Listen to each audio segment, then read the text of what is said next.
In this section, we're going to look at the built-in data structures in Python, which are extremely important when building real applications.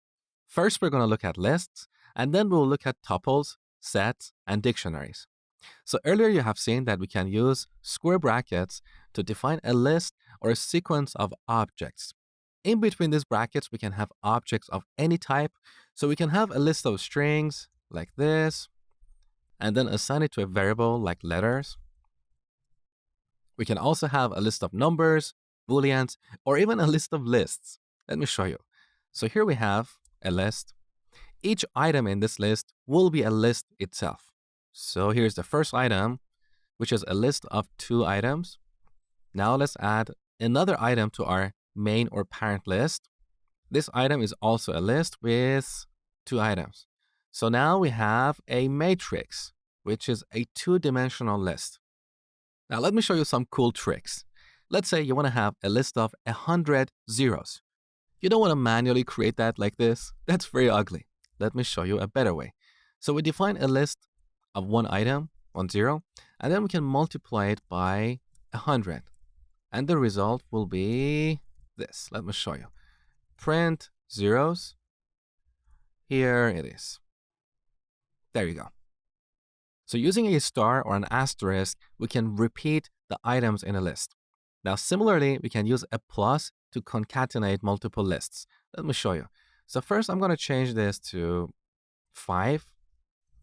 Now, let's define a variable combined, which is our zeros list plus letters. Let's see what happens. Print combined. You know it. So we have 5 zeros followed by A, B, C. As you can see in Python, every object in a list can be of a different type. So they don't have to be exactly the same type. We can combine a list of numbers with strings and booleans or even lists. Now, let's say you want to have a list of numbers like 0, 1, 2, 3, all the way up to 20. You don't want to type all of these by hand. There is a better way. So we have this list function. As you can see, this function takes an iterable. So we can pass any iterable here and convert it to a list. Earlier, you learned about the range function.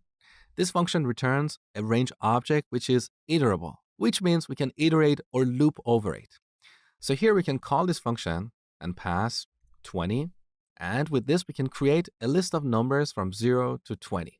Let me show you. So let's store it in numbers and then print it on the terminal. There you go. So 0 up to 20. But note that 20 itself is not included. As another example, let's call the list function and pass a string. Earlier, I told you that strings are also iterable. We can loop over them. So we can pass them to the list function and see what we get.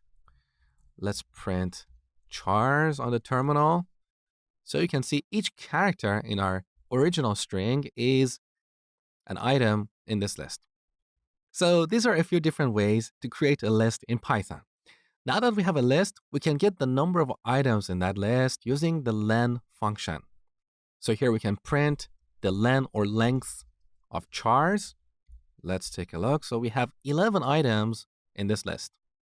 Over the next few lectures, we'll look at various operations around lists.